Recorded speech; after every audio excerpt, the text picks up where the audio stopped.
Hürmetli vatandaş, bugünkü leksiyemiz ve vazifemiz, bugünkü İslah 2025 yıl 5. ayının 7. günü hürmetli vatandaş, yaptığı çarşamba.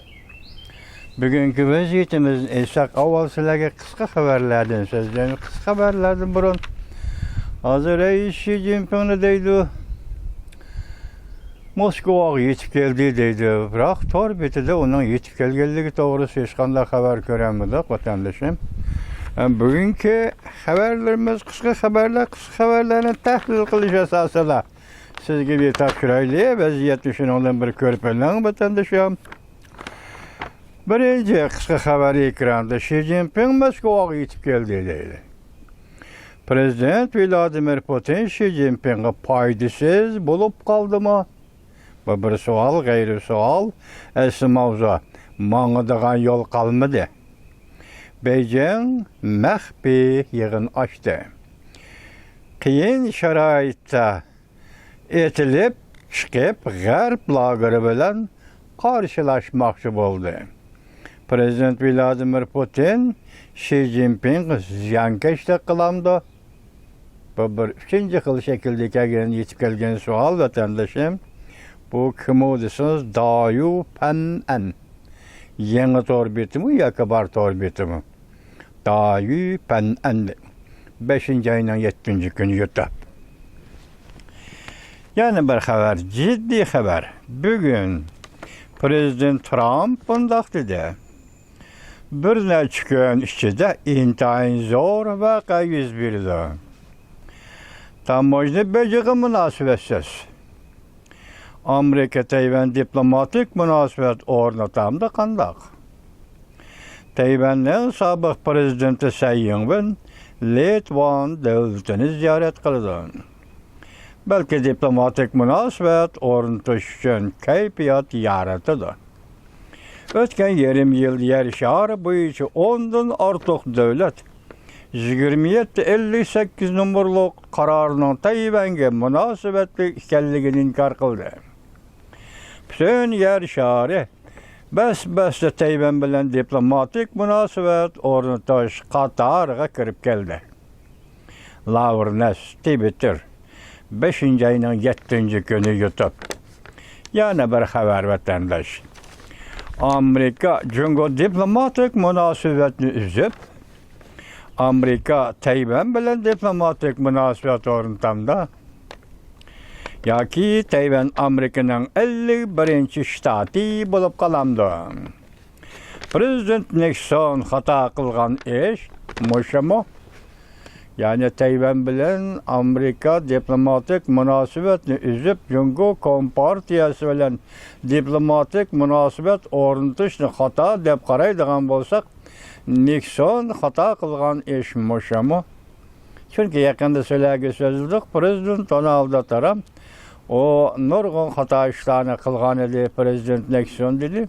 Kaysa hata işleri ikenligini oturuğa koymadı.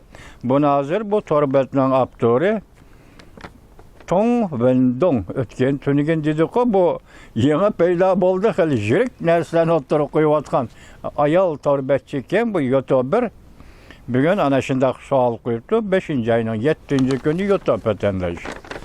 Yani bir haber. Ukrayna armiyası Krimiya Kriç kövrügünü üzüp taşladı. Moskova'da partlaş yüzbedi. Ot küçü. Bu hakikat torbeti 5. ayının 7. günü YouTube. Muş haber rasmıda mesela 9. günü hazır Kızıl Meydan'da Moskova'da harbi parat. Hatırlaş 80 yıllık 2. Dünya Vuruşu'nun 80 yıllığını hatırlaş. Mışındak peytazı Krimiya Kriç kövrügünü üzüp taşladı Ukrayna armiyası değil o. Bu bir gap. İkincisi Moskova'da partlaş yüzbedi. Burun Moskova'da bir iki katın partlaş yüzbedi. Yani bunu tesadüflük değilim bulmaydı vatandaş. O vakti Pakistan'a asaslansanız belki bunu mümkün değilsiz. Endi bulup mu Moskova Kızıl Meydan 80 yıl hatır günü. Muşu küllerde eğer Moskova'da partlaş yüz bergen bolsa bu Ukrayna küçünün, Ukrayna armiyasının küçünün eş bir vat kalığını görüp alalar vatandaş. Yana bir haber, gayri bir özgürlüş. Deng Xiaoxiang Shi Taiping birga o'tirg'i chiqdi. Bu yerda Shi Taiping degani Jungo intizom tekshirish komitetining Markaziy intizom tekshirish komitetining boshlig'i. Bu yerda Deng Xiaoxiang degan sekretariatning sekretariyada hozirgacha bundan keyin qanday xizmatga ega bo'ldi yoki yana qanday xizmatga ega bo'ldi. Endi gap bu so'zning o'tirib qo'yilishi Shi Jinping iste'fo berdi. Deng Xiaoxiang Shi Taiping o'tirg'i chiqdi. Deyilyapti vatandaş. Saychining o'rni bosh qoldi yoki boshqa odam o'rinlashtirildi. Masalan, Markaziy komitet sekretari Saychining o'rniga boshqa odam qo'yildigan bo'ldi deydi. 4-chi umumiy yig'inda balki Saychi rahbarlik guruhidan qo'g'lab chiqarilishi mumkin. Bu yerda munosabatlik degilimi bo'lmaydi. Oraliqda prezident Trump hukumati Saychini masalan şunun kelishini 1-ayning 20-kundagi davlat marosimi yoki prezident Donald Trumpning Oqsaroyga kirish marosimi yig'iniga Saychining ismini atab taklif qilgan edi. Umi kelolmadi, onun o'rniga Shanxaylik 7 burunqi sobiq doimiy hay'at a'zosi Xijingma kimi qaysi birisi shu keldi. Saychi kelmadi. Endi Oraliqda yana shu Saychini bir qatim taklif qildi Oqsaroyga. Shuning munosabati qanday hozir Saychi deganni Markaziy komitetda qiqib chiqaryapti. Endi bu yerda Chimpokong deydi. 4-chi umumiy yig'inda Saychi rahbarlik guruhidan chiqarilib yetadi deydi. Qo'g'lab chiqarilishi mumkin deydi. Prezident Donald Trump zo'r bir xabarni e'lon qildi. Mana başta bir qatim deyildimi, Tongwinton shundoq dedi. Endi bu yerda Chimpokong deydi oldimizda. Prezident Donald Trump intayin zo'r bir xabarni e'lon qildi deydi. Bu katta gap kutib turibmiz vatandoshlar. Endi yana bir xabar. Hindiston Pokiston urushi, bu urushning orqa tarafida turgan Jungo kompartiyasi. Bu albatta shundoq. Hamas bilan Isroilning urushining kayni turgan Jungo kompartiyasi.